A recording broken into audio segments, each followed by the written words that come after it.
Shalom, selamat pagi sahabat-sahabat kekasih Kristus di mana saja berada.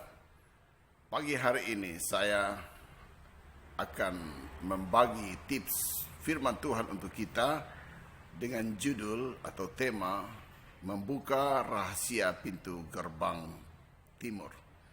Nah, saudara yang kekasih, pada akhir-akhir ini telah begitu banyak para hamba-hamba Tuhan dan juga anak-anak Tuhan yang berusaha mempelajari tentang pintu gerbang timur, di mana kedatangan Tuhan akan masuk melalui pintu gerbang timur. Karena itu saudara, mari kita sama-sama pagi hari ini melihat apa yang dikatakan Alkitab tentang pintu gerbang timur ini.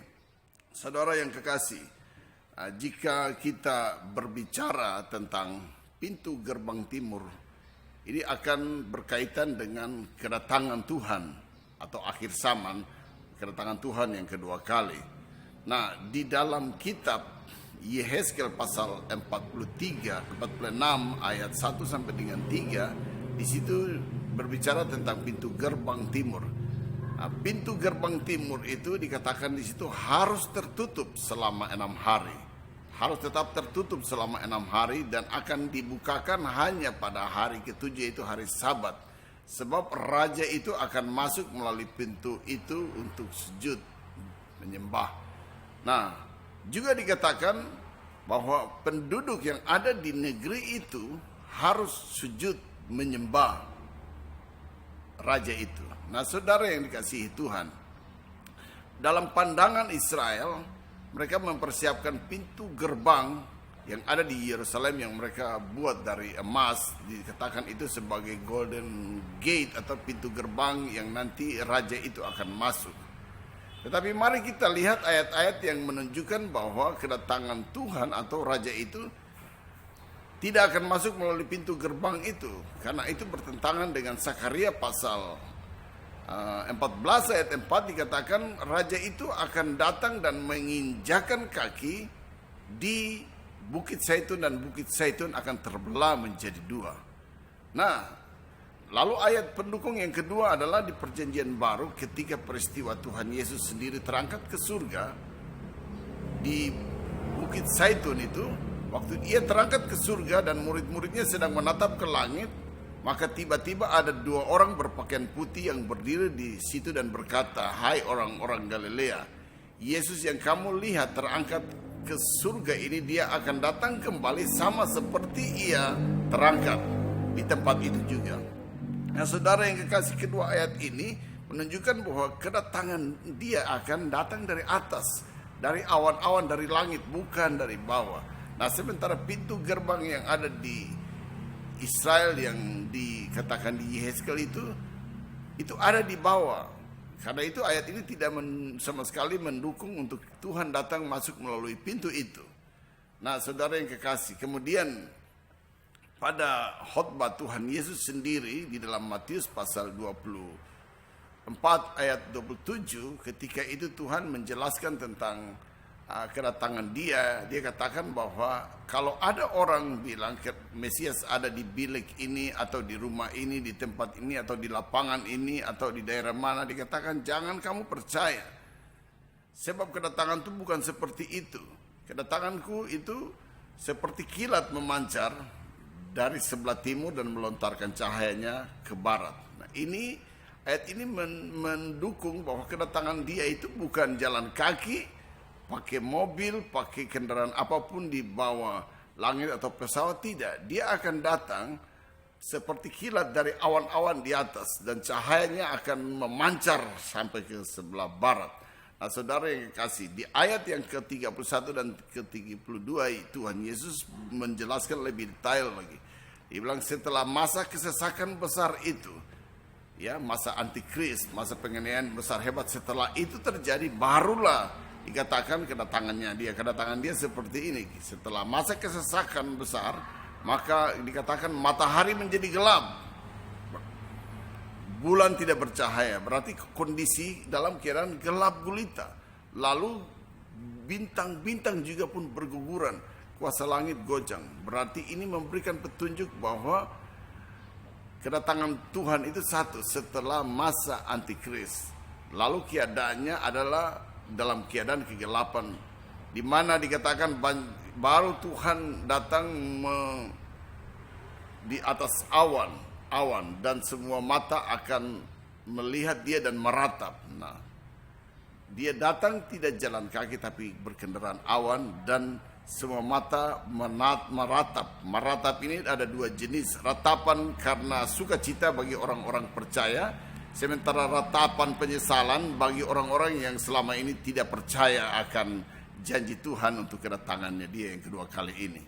Nah saudara, dengan demikian ayat-ayat ini menunjukkan bahwa kedatangan Tuhan itu bukan dari bawah, bukan akan masuk melalui pintu gerbang yang ada di Israel. Nah, kedatangan Tuhan ini dia dikatakan di dalam Matius 24 itu, dia akan menyuruh malaikatnya meniup sangkakala dan mengumpulkan semua umat Tuhan dari 4 penjuru bumi untuk berkumpul di awan-awan, dan terjadi satu pertemuan yang luar biasa, yaitu pesta perjamuan kawin anak domba yang ditulis dalam Wahyu pasal 19 ayat 6 sampai dengan ayat 9. Nah, setelah perjamuan kawin anak domba, maka ia akan berjalan terus dan menginjakan kaki di Bukit Zaitun sama seperti ia terangkat ke surga. Nah saudara, dengan demikian kalau kita tarik garis untuk kedatangan Tuhan, dia datang dari sebelah timur dari matahari terbit dan akan terus di awan-awan dan menuju dan menginjakan kaki di Bukit Zaitun di Yerusalem, di mana pusat kerajaan damai atau pusat kerajaan 1000 tahun akan ada di sana. Karena itu saudara, dengan demikian bahwa Tuhan tidak akan masuk melalui pintu gerbang yang ada di Israel, tapi dia akan datang di dalam pintu gerbang dengan dimensi yang lebih besar, yaitu dari sebelah matahari terbit, dari sebelah timur, ya, yang kita tahu sekarang bahwa sebelah timur atau matahari terbit, wilayah itu adalah wilayah yang berada di ujung timur Indonesia, yaitu Papua. Papua tempatlah di mana pintu gerbang itu ada di sebelah timur, sebelah matahari terbit. Nah saudara yang dikasihi Tuhan, dengan demikian ayat-ayat ini mendukung bahwa wilayah pintu gerbang ini bukan ada di Israel, tapi ada di sebelah timur yang jauh. Nah kita lihat di dalam nubuatan Nabi Yesaya pasal 24 ayat 14 sampai 16 itu di situ menubuatkan tentang pergerakan roh Injil atau kegerakan rohani di akhir zaman itu. Dia akan bergerak pertama. Di sana dikatakan puji-pujian yang datang dari sebelah barat, kemudian datang ke negeri-negeri pesisir, negeri-negeri di mana negeri yang jauh yang ada di negeri kepulauan, dan terus sampai kepada sebelah timur paling ujung bumi akan terdengar sorak-sorak memuji Tuhan. Itulah di daerah wilayah Indonesia Timur atau di Papua yang akan terdengar sorak pujian yang hebat. Karena ayat yang memberikan petunjuk lebih jelas adalah karena dikatakan di sana akan ada banyak penggarong-penggarong. Nah, apa yang digarong? Emas di Papua. Sejak dari zaman kita tahu sampai sekarang itu Papua terus berteriak karena emas yang besar dan banyak digarong oleh orang-orang yang datang mencuri emas di Papua. Nah saudara, mengapa itu harus terjadi? Itu memang sudah harus terjadi karena itu Tuhan izinkan terjadi penggarong-penggarongan emas di Papua untuk memberikan petunjuk supaya kita mengerti, menggenapi apa yang dinubuatkan situ, supaya kita mengerti, oh ini, ayat ini menunjukkan bahwa bagian timur ujung bumi adalah tempat di mana emas yang digarong. Inilah pintu Golden Gate, di mana emas banyak sekali di Papua. Karena itu ini disebut Golden Gate, bukan lagi yang di Israel, tetapi Golden Gate yang dimensinya besar ada di sebelah timur, yaitu di tanah Papua. Di atas langit, di belakang sana tempatnya pintu itu akan dibukakan. Nah, Tuhan Yesus berkata, jika kamu sudah melihat semuanya itu, yaitu masa-masa kesesakan besar terjadi semuanya itu, maka waktuku sudah dekat, aku sudah berada di ambang pintu. Nah, berarti masa-masa di mana jika kita melihat tanda-tanda antikris dan semua kekacauan di bumi terjadi, maka posisi Tuhan sudah berdiri di ambang pintu, yaitu di belakang Papua di sini. Pintu itu Tuhan sedang tinggal melangkah masuk pada waktunya. Nah, saudara yang dikasihi Tuhan, karena itu di ayat kitab Yehezkel itu bukan menunjuk, sesungguhnya bukan kepada pintu gerbang di Israel, tapi pintu gerbang dengan dimensi yang lebih besar, yaitu ada di sebelah Papua, di tanah Papua. Dan dikatakan penduduk di negeri itu harus sujud menyembah raja itu.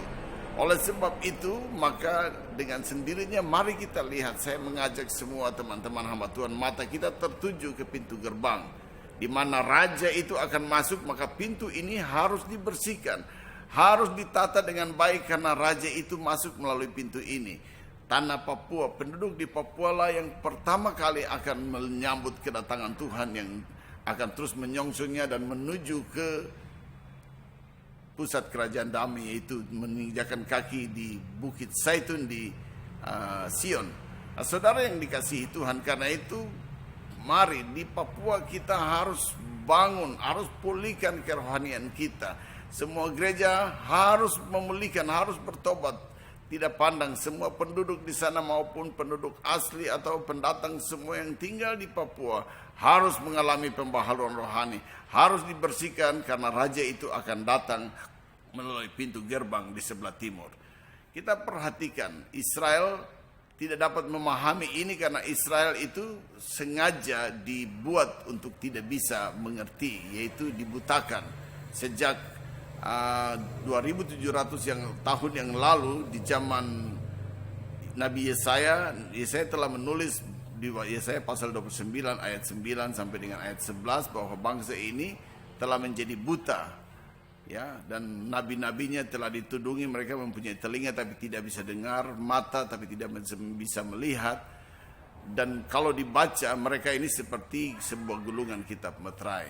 Nah, karena itu Israel sampai hari ini masih tetap menolak Injil, karena itu dia tidak dapat memahami tentang kedatangan Tuhan yang tertulis dalam Injil, dan dia hanya memahami kitab Yehezkel dan kitab Sakaria. Sementara Yehezkel dan Sakaria ini, dua ini bertentangan. Sakaria bilang Tuhan raja itu datang dari atas menginjakan kaki, sementara di Sakaria dia berjalan kaki melalui pintu yang disediakan. Nah, ini bertentangan. Nah, dia tidak mampu memahami Injil karena mata rohaninya masih ditutup.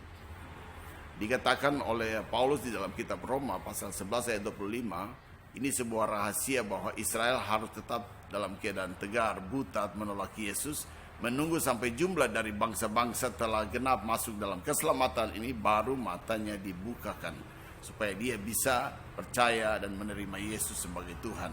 Nah, mata rohaninya dibuka itu adalah ada di kitab Wahyu pasal 7 ayat 2, di mana seorang ketika 7 meterai dibuka dan meterai ke-6 dibuka, ada seorang malaikat dari sebelah matahari terbit. Tentunya seorang hamba Tuhan dari sebelah timur daerah wilayah Papua, dari matahari terbit, yang dikatakan dia membawa meterai untuk memeteraikan 144.000 dari bangsa Israel untuk diselamatkan. Nah, inilah jawaban, waktunya meterai yang dibutakan sejak zaman Yesaya itu, sehingga sampai hari ini masih tetap tertutup, nanti dibukakan pada 6 meterai dibuka. Nah, saudara yang dikasihi Tuhan, itulah sehingga kalau kita bicara tentang kedatangan Tuhan, Mesias dari sebelah timur, Israel tidak akan mengerti karena mereka hanya menggunakan kitab perjanjian lama dan tidak menerima kitab perjanjian baru atau Injil. Tetapi itu oleh karena Tuhanlah penyebabnya. Nah, saudara yang kekasih, dengan demikian maka dengan semua ayat-ayat ini menunjukkan untuk kita bahwa kesimpulan terakhir, pintu gerbang timur bukan yang ada di Israel. Disebut Golden Gate, itu bukan di sana, tetapi Golden Gate adalah pintu emas di Papua. Papua adalah daerah emas. Nah, pintu gerbang itu ada di Papua sini, di atas. Tuhan akan datang dari atas sana. Karena itu mari kita semua dengan pengertian ini, maka kita yang berada di tanah Papua atau siapa saja, mari mata kita terjun memulihkan Papua, supaya Papua menjadi tempat di mana persiapan menyambut kedatangan Tuhan yang kedua kali. Demikian firman Tuhan untuk kita. supaya kita semua menjadi paham dan tidak bertanya-tanya, kita bisa mempelajari di Alkitab dengan lebih jelas. Dari saya, demikianlah saya ucapkan selamat menikmati hari yang indah ini bersama Tuhan. Saya dari Nabire, dari Gereja Bethel Papua, Camp David Ministry. Shalom.